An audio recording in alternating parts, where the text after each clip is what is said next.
টানা বর্ষণে কার্যত স্থবির হয়ে পড়েছে ঢাকা।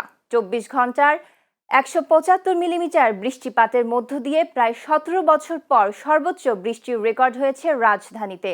এর প্রভাবে শহরের প্রধান সড়ক, অলিগলি ও নিম্নাঞ্চল পানিতে তলিয়ে গিয়ে সৃষ্টি হয়েছে ভয়াবহ জলাবদ্ধতা। দিনের শুরু থেকেই হাঁটু থেকে কোথাও কোথাও কোমর সমান পানিতে দুর্ভোগে পড়েন অফিসগামী মানুষ, শিক্ষার্থী ও সাধারণ নগরবাসী। ধীর গতির যান চলাচলে রাজধানীর বিভিন্ন গুরুত্বপূর্ণ মোড়ে দীর্ঘ যানজটের সৃষ্টি হয়। অনেক যাত্রীকে বাস থেকে নেমে পানির মধ্যে হেঁটে গন্তব্যে যেতে দেখা যায়। বিভিন্ন এলাকায় বাসাবাড়ি ও ব্যবসা প্রতিষ্ঠানে পানি ঢুকে পড়ায় দুর্ভোগ আরও বেড়েছে। এ পরিস্থিতিতে ড্রেনেজ ব্যবস্থার সক্ষমতা নিয়ে নতুন করে প্রশ্ন উঠেছে। ঢাকা দক্ষিণ সিটি কর্পোরেশন জানিয়েছে, জলাবদ্ধতা নিরসনে একটি মহাপরিকল্পনা প্রণয়নের কাজ চলছে। আর ঢাকা উত্তর সিটি কর্পোরেশনের দাবি, খাল দখল, ড্রেনেজ নেটওয়ার্কের সীমাবদ্ধতা, বিভিন্ন উন্নয়ন প্রকল্প এবং সংস্থাগুলোর সমন্বয়হীনতার কারণেই স্থায়ী সমাধান কঠিন হয়ে পড়েছে। এদিকে আবহাওয়া অফিস জানিয়েছে, মৌসুমী বায়ু সক্রিয় থাকায় আগামী কয়েক দিনও দেশের বিভিন্ন অঞ্চলে, বিশেষ করে ঢাকা বিভাগে মাঝারি থেকে অতি ভারী বৃষ্টিপাত অব্যাহত থাকতে পারে। অবশ্যই সমস্যা হচ্ছে, আজকে আমি স্কুলের জন্য অনেক লেট হয়ে গেছিলাম। আমার এক্সাম চলতেছিল অ্যান্ড আমাদের এটা বাতিল করে নাই এক্সাম, অ্যান্ড আমার পা পুরো ভিজে গেছে। আমার কালকেও এক্সাম আছে। অনেক কষ্ট হইতেছে। এই যে মনে করেন আগে তো মনে করেন এরকম পানি বাঁচতো না, এই সরকার আইয়া পানি কমায়ও না আর রাস্তাঘাটও ঠিক করে না। সরকারের আসলে এটা ভালো ভালো পদক্ষেপ নেওয়া উচিত, যে সরকারের যে জলাবদ্ধতা যে সৃষ্টি হইতেছে এর তারা কাজ করা উচিত। কষ্ট হচ্ছে চলাফেরা, মানে আমাদের জন্য খুবই একটা দুর্ভোগের। এই পানি নিষ্কাশনের ড্রেনেজ ব্যবস্থা খুবই দুর্বল। আমি মনে করি এটার সমাধান হলো, একমাত্র উপায় হলো সরকারের যে সুসমন্বিত একটা ব্যবস্থা যদি না হয় আর ড্রেনেজ ব্যবস্থাটা যদি উন্নতি না করে, তাহলে এটা কখনোই সম্ভব হবে না। জলাবদ্ধতার ড্রেন লাইন বন্ধ, সোয়ারেজ বন্ধ, সব কিছু বন্ধ, আমরা বাঁচতে আছি। কষ্ট তো অনেক হচ্ছে জনগণের, এবং সেই সাথে আমাদের নিজেদেরও সবারই কষ্ট হচ্ছে। সরকারের কিছু পদক্ষেপ নেওয়ার দরকার। এই যে রাস্তাঘাটের যে অবস্থা, এগুলো তদারকি করা, যাতে কালভার্টগুলো, ড্রেনগুলো পরিষ্কার থাকে, যথাসময়ে পানি চলে যায়। এর জন্য যারা এই দায়িত্বে আছে তাদের অবশ্যই নিয়োজিত থাকার প্রয়োজন। শেখ মুজিব, এরশাদ, খালেদা জিয়া, তারপরে হলো শেখ হাসিনা, তারেক রহমান, কোনো রাষ্ট্রের সরকারের কাছে শান্তিতে নাই। এই দেখেন না, কদিন পর এখান থেকে গোসল করে যাব। বৃষ্টি ও উজান থেকে নেমে আসা ঢলে পানি বাড়ছে পদ্মা নদীতে। এর প্রভাবে রাজবাড়ীর গোয়ালন্দ উপজেলার দৌলদিয়া ও দেবগ্রাম ইউনিয়নের বিভিন্ন এলাকায় শুরু হয়েছে নদী ভাঙন। এতে আতঙ্কে দিন কাটাচ্ছেন নদীপাড়ের হাজারো মানুষ। ঝুঁকিতে দৌলদিয়া লঞ্চঘাট, ফেরিঘাট, শিক্ষা প্রতিষ্ঠান, বসতবাড়ি ও ফসলি জমি। ভাঙন রোধে কার্যকর সমাধান চায় স্থানীয়রা। গোয়ালন্দ থেকে প্রতিনিধি জাহিদুল ইসলামের পাঠানো তথ্য ও ছবিতে দেখুন প্রতিবেদন।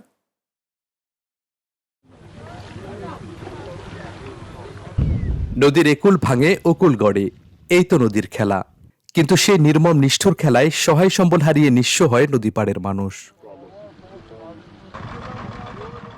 পদ্মার পানি বাড়ার সঙ্গে সঙ্গে ভাঙন দেখা দিয়েছে রাজবাড়ীর গোয়ালন্দ উপজেলার দৌলতদিয়া ও দেবগ্রাম ইউনিয়নের কাওয়ালজানি, মুন্সিবাজার সহ প্রায় ৮০০ মিটার এলাকা জুড়ে। প্রতিদিনই নদীগর্ভে বিলীন হচ্ছে বসতভিটা ও ফসলি জমি। এতে চরম অনিশ্চয়তায় পড়েছে নদীপাড়ের শত শত পরিবার। ঘর বাড়ি ভেঙে না কোথায় যাব, নাই জমি। ওই জমি আমাদের দেবগ্রামের ভেতরে গ্রাম, মানে হারত শহর, মানে গাং কিনে নুসি, আমরা অকুলো নাই, অকুলো নাই। ভেতর থেকে দেবগ্রাম আসলাম। দেবগ্রাম আসার পরেই মনে করো নদী ভাঙনে আরম্ভ হলো। নদী ভাঙনে আরম্ভ হলে ভাঙতে ভাঙতে ভাঙার কোনো আর জায়গা নাই। এবারও ভাঙা শুরু হচ্ছে।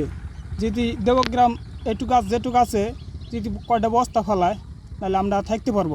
কেবল ফসলি জমি কিংবা বাড়িঘর নয়, হুমকির মুখে দৌলতদিয়া লঞ্চঘাট, ফেরিঘাট, শিক্ষা প্রতিষ্ঠান, মসজিদ, মাদ্রাসা, কবরস্থান সহ গুরুত্বপূর্ণ স্থাপনা। ভাঙন রোধে কার্যকর পদক্ষেপ নেয়ার দাবি স্থানীয়দের। প্রত্যেক বছরে জিও ব্যাগ ফেলায় ছোট ছোট বস্তা, এতে নদীর কোনো কাজ উন্নত হয় না। আমরা চাই এখানে স্থায়ীভাবে কোনো কাজ হোক। জিও ব্যাগ স্থায়ী সমাধান না। স্থায়ী সমাধান হলো পর্যাপ্ত পরিমাণ বড় টিউব ব্যাগ এবং বোল্টার, এইগুলি ফালাইলে হয়তো নদী রক্ষা করা সম্ভব। এ বিষয়ে গুরুত্বের সঙ্গে দেখা হচ্ছে এবং প্রয়োজনীয় ব্যবস্থা নিতে সংশ্লিষ্ট দপ্তরের সঙ্গে সমন্বয় করা হচ্ছে বলে জানালেন উপজেলা প্রশাসনের শীর্ষ এই কর্মকর্তা। সংশ্লিষ্ট সকলে মিলে আমাদের 7 নম্বর ফেরিঘাট থেকে শুরু করে 1 নম্বর লঞ্চ ঘাট পর্যন্ত পরিদর্শন করে তারপর আমরা দেবগ্রাম ইউনিয়নেও গিয়েছিলাম, নদীপথেই মুন্সিবাজার যে স্পটে ভাঙন শুরু হয়েছিল আগেই, সেই সব স্পট ভিজিট করে স্যার তাৎক্ষণিকভাবে আমাদের পানি উন্নয়ন বোর্ড এবং বিআইডব্লিউটিসি যারা কর্তৃপক্ষ ছিল তাদেরকে দ্রুততর সময়ের মধ্যে কিভাবে নদী ভাঙনটা রোধ করা যায় তার জন্য জিও ব্যাগ ফেলানোর মাধ্যমে হোক সেই পদক্ষেপগুলো তাৎক্ষণিকভাবে কোন কোন পদক্ষেপ নিতে হবে এবং দীর্ঘমেয়াদী যে সব পরিকল্পনা নেওয়া যেতে পারে তার জন্য ঊর্ধ্বতন কর্তৃপক্ষ বরাবর, সংশ্লিষ্ট কর্তৃপক্ষ বরাবর আমাদের জেলা প্রশাসক স্যার চিঠি লিখবেন। পদ্মার করাল গ্রাস থেকে ভিটেমাটি রক্ষায় অবিলম্বে কার্যকর পদক্ষেপ নেয়ার দাবি নদীপাড়ের হাজারো মানুষের। Saifur Rahman Rubel, channel S news desk. রফতানিমুখী দেশীয় বস্ত্রশিল্পের প্রতিযোগিতা সক্ষমতা বাড়াতে নগদ সহায়তা বা ক্যাশ ইনসেন্টিভ উল্লেখযোগ্য হারে বাড়িয়েছে বাংলাদেশ ব্যাংক। নতুন সিদ্ধান্ত অনুযায়ী এ খাতে নগদ সহায়তার হার বিদ্যমান 1.50% থেকে বাড়িয়ে 5% করা হয়েছে, যা 2026-27 অর্থবছরের জন্য কার্যকর হবে। বাংলাদেশ ব্যাংকের ফরেন এক্সচেঞ্জ পলিসি ডিপার্টমেন্ট থেকে জারি করা এক নির্দেশনায় এ তথ্য জানানো হয়েছে। নির্দেশনা অনুযায়ী শুল্ক বন্ড ও ডিউটি ড্র ব্যাক সুবিধার বিকল্প হিসেবে এই নগদ সহায়তা দেওয়া হবে। তবে এ সুবিধা পেতে রফতানিকারকদের দেশীয় উৎস থেকে সুতা ও কাপড় সহ কাঁচামাল সংগ্রহের প্রমাণপত্র জমা দিতে হবে। একই সঙ্গে বাংলাদেশ ব্যাংকের এ সংক্রান্ত বিদ্যমান সার্কুলার ও অন্যান্য শর্ত অপরিবর্তিত থাকবে। সারা দেশে বন্যা পরিস্থিতির আরও অবনতি হয়েছে। টানা ভারী বর্ষণ, পাহাড়ি ঢল, বন্যা ও পাহাড় ধসে দেশের দক্ষিণ পূর্বাঞ্চলে বেড়েই চলেছে প্রাণহানি ও মানবিক সংকট। সবশেষ সরকারি হিসাবে দুর্যোগে মৃতের সংখ্যা বেড়ে দাঁড়িয়েছে 51 জনে। সবচেয়ে বেশি প্রাণহানি হয়েছে কক্সবাজারে, যেখানে বন্যা ও পাহাড় ধসে প্রাণ হারিয়েছেন 28 জন। দুর্যোগ ব্যবস্থাপনা ও ত্রাণ মন্ত্রণালয়ের তথ্য অনুযায়ী চট্টগ্রাম, খাগড়াছড়ি, রাঙামাটি, বান্দরবান, কক্সবাজার, মৌলভীবাজার ও হবিগঞ্জ এই 7 জেলার 58টি উপজেলা বর্তমানে বন্যা ও জলাবদ্ধতায় আক্রান্ত। পানিবন্দী হয়ে পড়েছে 2,67,918টি পরিবার এবং ক্ষতিগ্রস্ত মানুষের সংখ্যা দাঁড়িয়েছে 10,22,000। দুর্গতদের নিরাপদ আশ্রয় দিতে ইতোমধ্যে 1,131টি আশ্রয় কেন্দ্র চালু করা হয়েছে।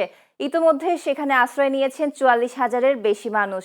প্রশাসনের পক্ষ থেকে বন্যা কবলিত এলাকায় শুকনো খাবার, শিশু খাদ্য ও রান্না করা খাবার বিতরণ অব্যাহত রয়েছে। একই সঙ্গে সরকার 7টি ক্ষতিগ্রস্ত জেলার জন্য অর্থ ও ত্রাণ সহায়তা বরাদ্দ দিয়েছে। দুর্যোগ ব্যবস্থাপনা ও ত্রাণ মন্ত্রণালয় জানিয়েছে, পরিস্থিতি মোকাবেলায় স্থানীয় প্রশাসন, সেনাবাহিনী, স্বেচ্ছাসেবী সংগঠন এবং সংশ্লিষ্ট সব সংস্থা সমন্বিতভাবে উদ্ধার ও ত্রাণ কার্যক্রম চালিয়ে যাচ্ছে। দেশের বৈদেশিক মুদ্রার রিজার্ভ ও প্রবাসী আয় দুই সূচকেই হয়েছে ইতিবাচক অগ্রগতি। বাংলাদেশ ব্যাংকের সর্বশেষ তথ্য অনুযায়ী দেশের মোট গ্রস বৈদেশিক মুদ্রার রিজার্ভ বেড়ে দাঁড়িয়েছে 36.58 বিলিয়ন মার্কিন ডলারে। আর আন্তর্জাতিক মুদ্রা তহবিল বা IMF এর BPM-6 হিসাব পদ্ধতি অনুযায়ী রিজার্ভের পরিমাণ এখন 31.94 বিলিয়ন ডলার। একই সময়ে প্রবাসী আয়ও ঊর্ধ্বমুখী ধারা অব্যাহত রয়েছে। চলতি জুলাই মাসের প্রথম 11 দিনেই দেশে এসেছে 115,40,00,000 মার্কিন ডলার রেমিটেন্স, যা গত বছরের একই সময়ের তুলনায় উল্লেখযোগ্য বেশি। অর্থাৎ প্রতিদিন গড়ে দেশে এসেছে প্রায় 10,49,00,000 ডলার। বাংলাদেশ ব্যাংক জানিয়েছে, ধারাবাহিকভাবে প্রবাসী আয় বাড়তে থাকায় দেশের বৈদেশিক মুদ্রার রিজার্ভেও ইতিবাচক প্রভাব পড়ছে।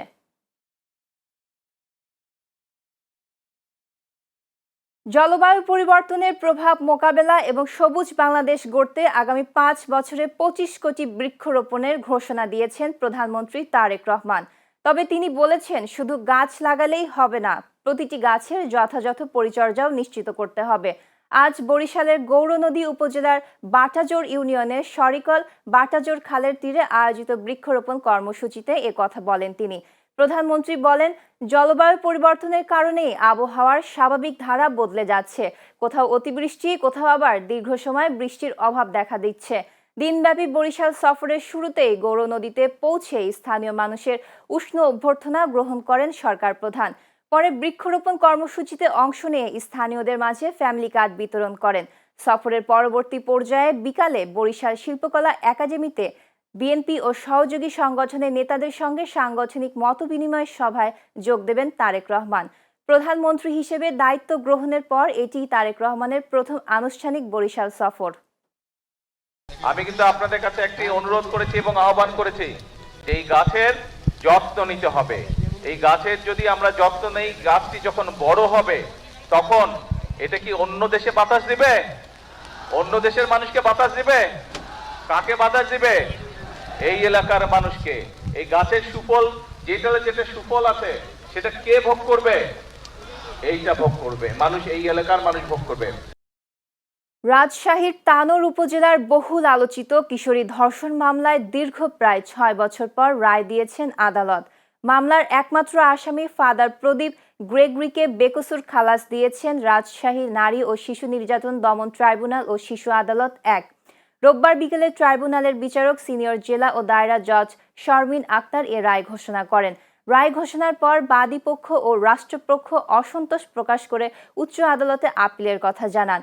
অন্যদিকে আসামি পক্ষ ও ফাদার প্রদীপ গ্রেগরি আদালতের রায়কে ন্যায় বিচারের প্রতিফলন হিসেবে উল্লেখ করে সন্তোষ প্রকাশ করেছেন। মামলার বিবরণে জানা যায় 2020 সালের 26 সেপ্টেম্বর তানোর উপজেলার মুন্ডুমালা মাহালি পাড়া এলাকার কিশোরী বাড়ির পাশে সাধুজন মেরি গির্জার কাছ থেকে নিখোঁজ হন। পরে কিশোরীর বড় ভাই স্বপন হাসদা তানোর থানায় একটি মামলা দায়ের করেন। মামলায় তৎকালীন ফাদার প্রদীপ গ্রেগরিকে একমাত্র আসামি করা হয়। চট্টগ্রামের বাঁশখালীর বন্যা কবলিত কালীপুর ইউনিয়নে ক্ষতিগ্রস্ত পরিবারের মাঝে বিএনপি চেয়ারম্যান তারেক রহমানের পক্ষ থেকে উপহার সামগ্রী বিতরণ করা হয়েছে।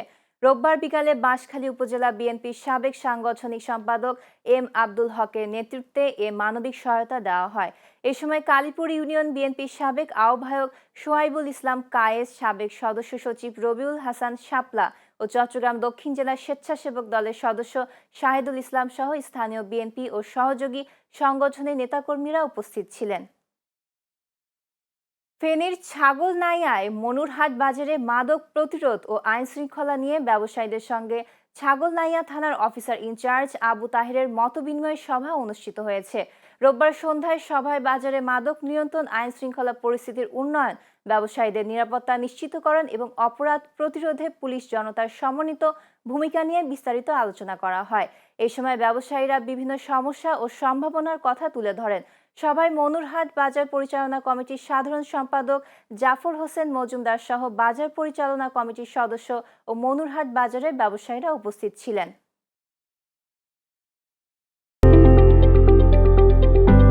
প্রধানমন্ত্রী তারেক রহমানের বরিশাল যাওয়া উপলক্ষে ফরিদপুরের ভাঙার গোল চত্বরে তাকে স্বাগত জানাতে হাজারো মানুষের ঢল নামে।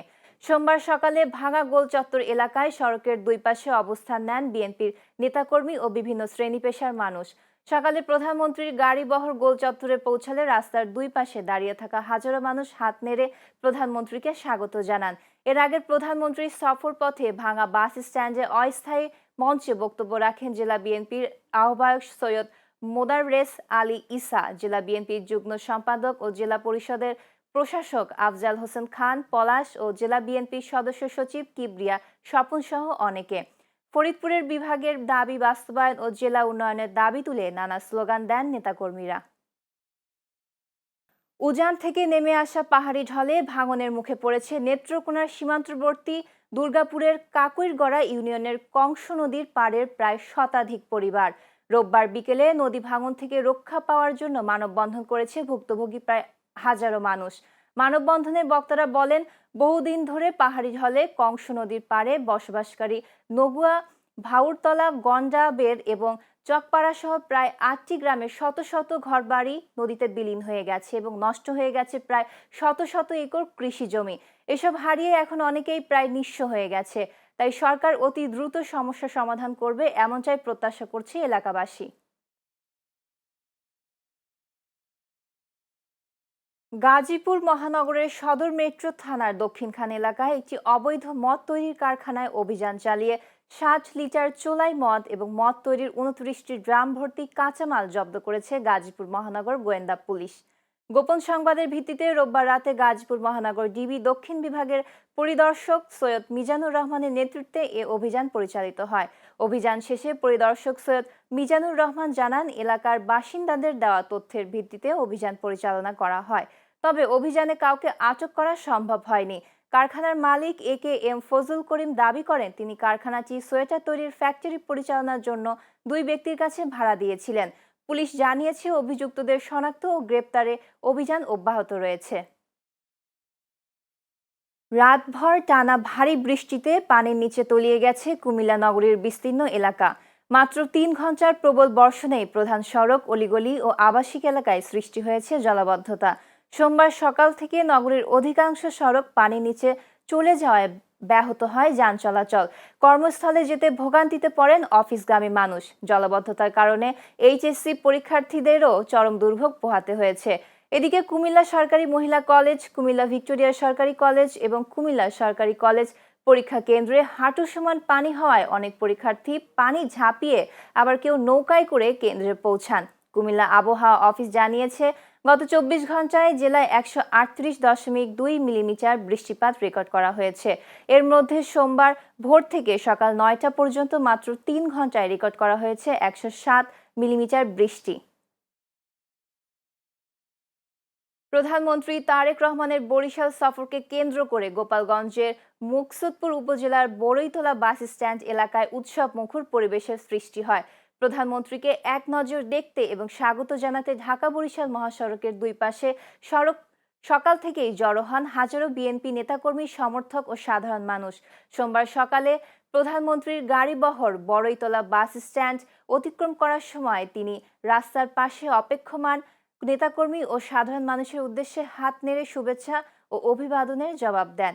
এই সময় প্রধানমন্ত্রী তারেক রহমানকে স্বাগত জানাতে গোপালগঞ্জ 1 আসনের সংসদ সদস্য সেলিমুজ্জামান সেলিম, জেলা বিএনপির আহ্বায়ক রফিক শরীফ ও গোপালগঞ্জ সদর উপজেলা বিএনপি সাধারণ সম্পাদক ফজলুল কবির সহ গোপালগঞ্জ জেলা ও উপজেলা বিএনপি এবং অঙ্গ সংগঠনের নেতাকর্মী উপস্থিত ছিলেন।